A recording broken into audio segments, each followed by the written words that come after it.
함께 묵상할 말씀은 창세기 44장 1절에서 17절 말씀입니다. 조금 내용이 길지만은 뜻을 살피면서 제가 대신 봉독하겠습니다. 44장 1절입니다. 요셉이 그의 집 청지기에게 명하여 이르되 양식을 각자의 자루에 운반할 수 있을 만큼 채우고 각자의 돈을 그 자루에 넣고 또 네 잔 곧 은잔을 그 청년의 자루 아귀에 넣고 그 양식값 돈도 함께 넣으라 하매 그가 요셉의 명령대로 하고 아침이 밝을 때에 사람들과 그들의 나귀들을 보내니라. 그들이 성읍에서 나가 멀리 가기 전에 요셉이 청지기에게 이르되 일어나 그 사람들의 뒤를 따라가서 그들에게 이르기를 너희가 어찌하여 선을 악으로 갚느냐? 이것은 내 주인이 가지고 마시면 널 점치는 데 쓰는 것이 아니냐? 너희가 이같이 하니 악하도다 하라. 청지기가 그들에게 따라가서 그대로 말하니 그들이 그에게 대답하되 내 주여 어찌 이렇게 말씀하시나이까? 당신의 종들이 이런 결단코 아니하나이다. 우리 자루에 있던 돈도 우리가 가나안 땅에서부터 당신에게로 가져왔거늘 우리가 어찌 당신의 주인의 집에서 은금을 도둑질하리이까?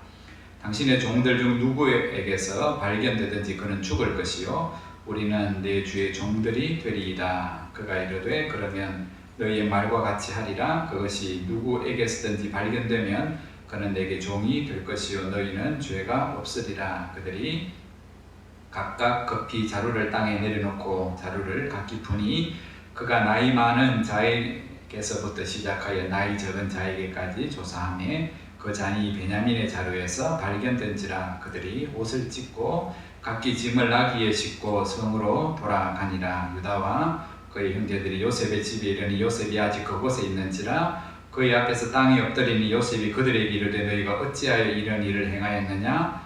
나 같은 사람이 점을 잘 치는 줄을 너희는 알지 못하였느냐? 유다가 말하되 우리가 내 주께 무슨 말을 하오리이까? 무슨 설명을 하오리이까? 우리가 어떻게 우리의 정직함을 나타내리이까? 하나님이 종들의 죄악을 찾아내셨으니 우리와 이 잔이 발견된 자가 다 내 주의 노예가 되겠나이다. 요셉이 이르되 내가 결코 그리하지 아니하리라. 잔이 그 손에서 발견된 자만 내 종이 되고 너희는 평안히 너희 아버지께로 도로 올라갈 것입니다. 아멘. 오늘 말씀의 제목이 내일 성경에 있는 것처럼 요셉의 시험으로 잡았습니다. 시험은 늘 부담스러운 거죠. 그 시험을 당할 때마다 혼란스러워요.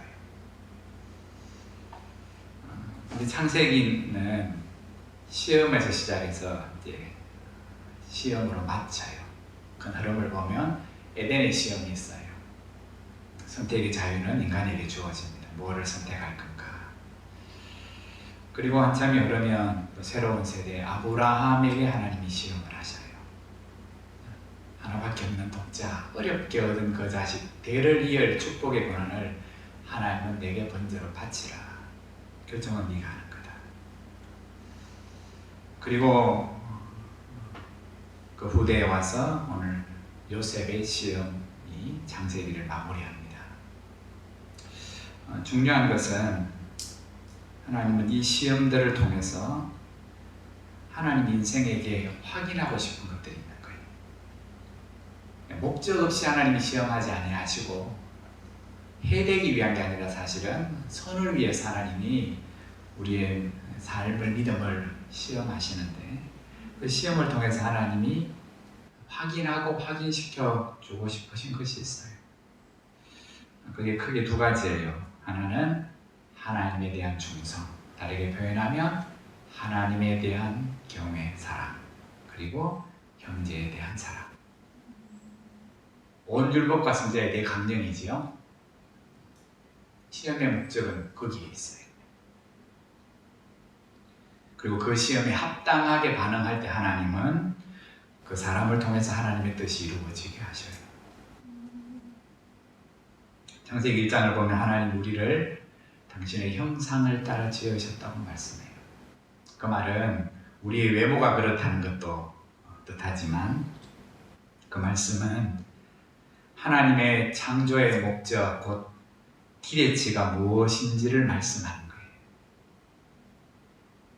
누구 닮았다 할 때 기분 좋은 말이 있고 기분 나쁜 말이 있어요. 그치? 세상에서 비난받는 사람을 닮았다 하면 나를 그렇게 비교하면 내가 기분이 굉장히 나빠요. 또 세상에서 막 칭송받는 사람을 나와 빗대면 내가 굉장히 기분이 좋아요. 하나님의 형상을 닮았다는 그것보다 더 복된 것이 없고 아름다운 것이 없는데 어쨌든 하나님이 인생을 만드실 때 완벽한 신으로 만들지는 않으셨어요. 자유의지도 주시고 하나님을 의지하지 않고는 살아갈 수 없는, 비록 에덴 동산에서 부족함이 없이 살아도 다윗도 하나님을 의지하지 않고는 살 수 없는 존재, 그 말씀에 순종하지 않고는 복을 누릴 수 없는 존재로 하나님 아니고는 뭔가 부족함 있는 인생으로 만들어 두셨어요. 그러면서 하나님이 기대하는 게 뭐냐 하면 하나님의 형상, 그 온전하심을 그들이 본받고 닮아가기를 원하시는 거예요. 그게 하나님의 기대치, 그것이 하나님의 창조의 목표예요. 하나님이 인생을 에덴 동산에 애완동물처럼 만들어주시고 그냥 틈나면 와서 보고 기분 좋아하도록 인생을 그 에덴 동산에 만드시지 않으셨어요. 그 하나님의 창조의 기대치를 가장 잘 보여주는, 어디까지 하나님이 기대치가 있으신가를 가장 잘 보여주시는 분이 누구냐 하면 예수님이세요. 하나님에 대한 온전한 섬김과 경외와 사랑, 그리고 하나님의 형상을 가진 세상의 사람들을 동일하게 사랑하시는 주님의 그 사랑. 사도 바울은 그래서 구속의 목표를 뭐라고 이야기합니까? 그리스도의 형상을 우리 가운데 이루는 거라고. 그리스도의 형상을 우리 가운데 이루는 그걸 구원이라고 말해요. 다시 말해서 예수 그리스도께서 하나님의 형상을 가장 잘 구현하셨고 하나님을 사랑함으로써 하나님의 뜻 앞에 순종하심으로 경외하심을 나타내셨고 인생을 사랑하사 그 생명을 주시기까지 내어주신 것처럼 오늘 구원받은 우리도 그 형상, 그 성품을 담는 자로 변화되어지는 것, 그것이 오늘 우리를 향한 하나님의 구속의 목표예요. 교회를 향한 기대치고. 이런 의미에서 하나님이 우리에게 내가 거룩하니 너희도 거룩하라 하신 그 말씀은 하나님 자신의 그 성품, 사랑의 성품을 본받으라. 이 말씀을 예수님이 이렇게 바꾸셨죠. 하늘에 계신 너희 아버지의 온전하심과 같이 너희도 온전하라. 왜냐하면 사랑만이 삶을 바꾸고 사람들을 하나로 연합시키고 하나님과 하나 되게 하는 그 사랑이 조화와 창조의 능력이기 때문이에요. 또한 우리가 그렇게 하나님을 경외하며 내 이웃과 형제를 사랑하며 살아갈 수 있도록 우리 안에 그 사랑이 없기 때문에 예수께서 진리의 영, 당신의 영을 우리 가운데 보내셔서 그 성령으로 충만하게 하심으로 그 우리가 알고 있는 성령의 9가지 열매의 그 기본이 뭐냐면 사랑이잖아요. 우리를 향한 변함없는 그 사랑을, 우리가 그 사랑을 받은 자임을 그 성령께서 깨우쳐 주시고 그걸 값없이 받아서 빚진 자가 되었으니 그것을 값없이 오늘 베푸는 자, 나누는 자가 되는 것. 그러므로 우리가 날마다 하나님의 말씀을 묵상하는 것의 목표 역시 하나님의 형상과 예수 그리스도의 형상을 이루는 사랑의 사람이 되는 것. 우리 안에 그런 힘과 능력이 없기 때문에 그 사랑을 깨닫게 하고 그 사랑을 더 깊게 하는 그 사랑의 근원인 하나님을 묵상하고 그 생명의 말씀을 묵상하는 이유가 거기에 있는 거예요. 오늘 본문의 내용은 어렵지 않아요. 요셉이 표현하면 형들을 내달봐요. 그래서 부러졌다가 잡았다가 가게 했다가 돌아오게 했다가. 요셉도 생각이 많지만 형들도 지금 생각이 많아요. 지금 요셉이 형제들을 시험하는 목적이 바로 그거예요. 내 먹이려고. 형들을 도적으로 몰고 또 형제들을 붙잡아두고 동생을 데려오게 하고 인간적인 목적을 갖고 원수 갚기 위해서 그러는 게 아니에요. 보십시오. 처지가 이제 바뀌었죠. 예전에 힘없는 동생이 아니에요. 처지가 바뀌어서 그 오랜 세월 만에 형들을 만난 요셉은 그들에게 예전에 꿨던 것처럼 절 받는 것이 꿈의 전부라고 생각했다면 요셉은 안 그랬을 거예요. 만약 그랬다면 요셉은 자신이 총리에 오르는 바로 그 순간 사람을 자기 집에 보내요.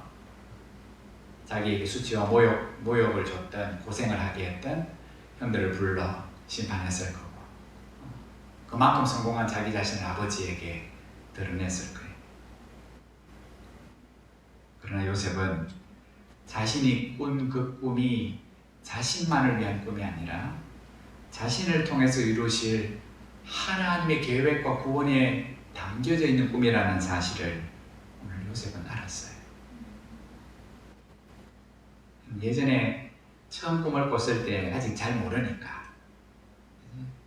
자신을 위한, 자기만을 위한 꿈이라고 생각해서 그 꿈을 형제들에게 막 이야기했을 때 뭐가 들어왔습니까? 시기와 그리고 반발만을 일으켰죠.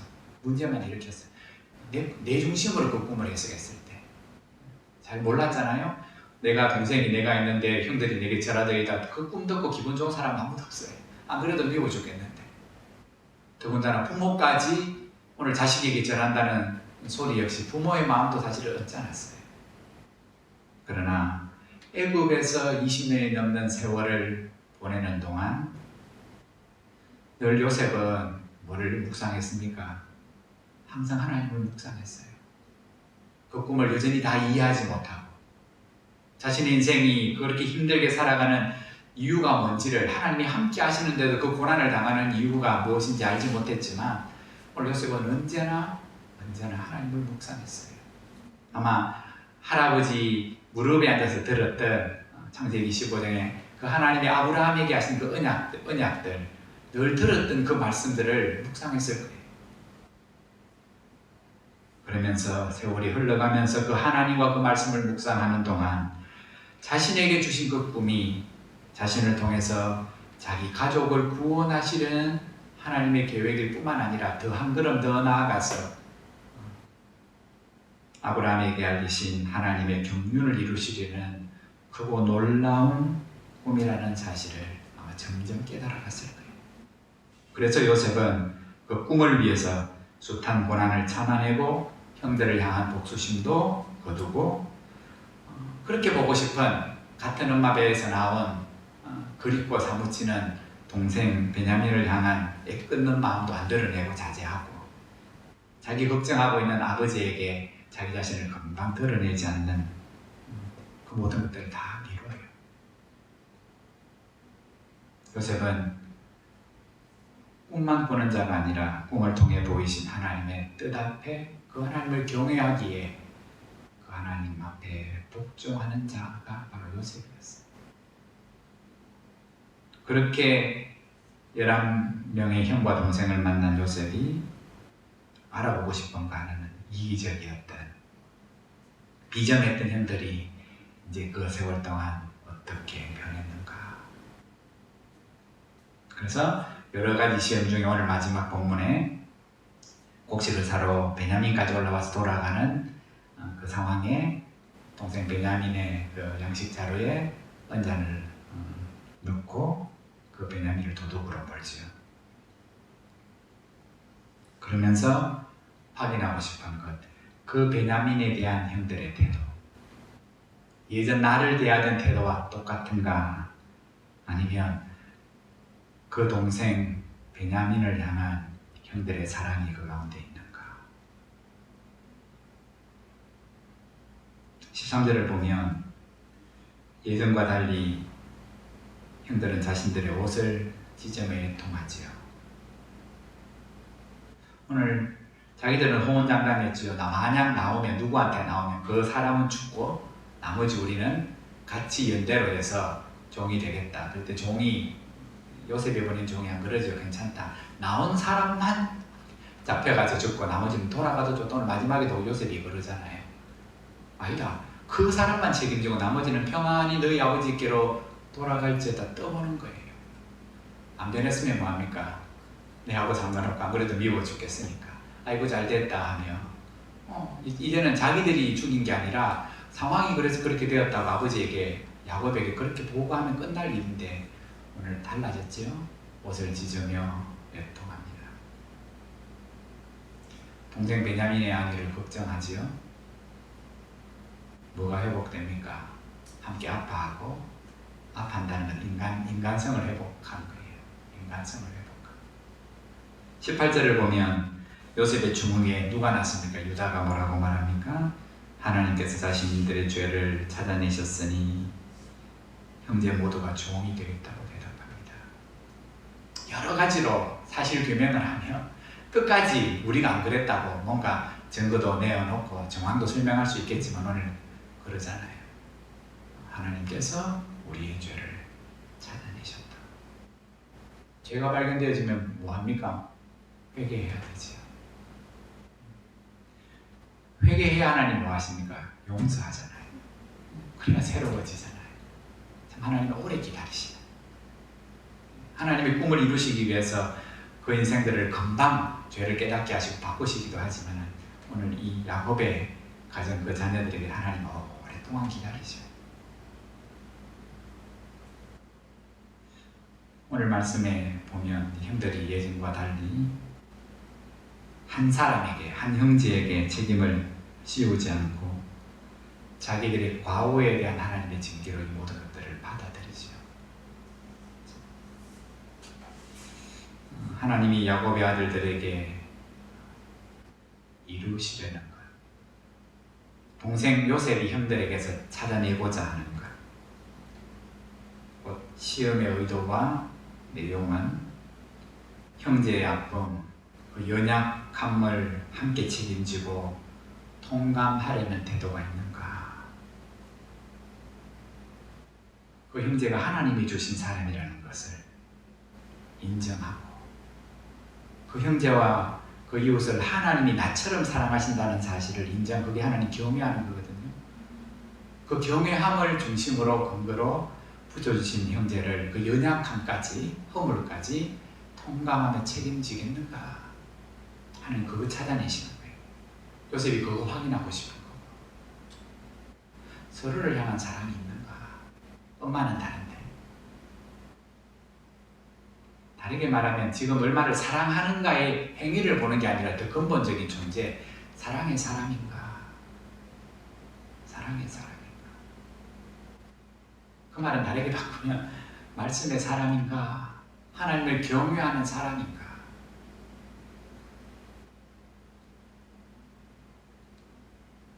이것이 바로 지금 우리를 향한 하나님의 기대치이기도 해요. 야곱의 가정처럼 우리가 이루어가는 교회는 언제나 크고 작은 문제들, 어려움들이 늘 있어요. 있었고 있을 거고. 문제는 어떤 반응으로 응답하는가, 사랑으로 반응하는가, 또한 무엇을 묵상하는가, 문제를 묵상하는가, 그런 연약한 우리를 온전하게 만드시고자, 온전한 구원을 이루시고자 사랑을 베푸신 그 십자가의 사랑을 그 어려움과 문제 속에서 묵상하는가에 따라 결과는 완전히 달라지는. 이번 한 주도 우리 안에 늘 거하시며 우리가 하나님의 거룩한 형상으로 사람으로 빚어져 가도록 하나님을 경외하며 이웃을 사랑하는 사랑의 사람으로 빚어져 가도록 도우시는 그 성령 하나님을 우리는 날마다 의지하며 살아야 합니다. 코로나로 인해 얼굴을 마주하며 성도의 풍성한 교제를 나누는 횟수는 비록 줄어들었지만 그러기에 더욱더 우리가 함께 그리스도의 몸된 교회를 이루는 지체임을 늘 기억하며 서로의 약함을 공감하고 함께 그 삶의 자리에서 서로를 돌아보고 사랑하는 마음으로 함께 기도하며 살아가는 믿음의 복된 한 주가 되기를 주의 이름으로 축복합니다. 이 말씀을 기억하면서 우리 함께 기도하고 예배를 마쳤으면 좋겠습니다. 우리를 향한 하나님의 기대치가 있습니다.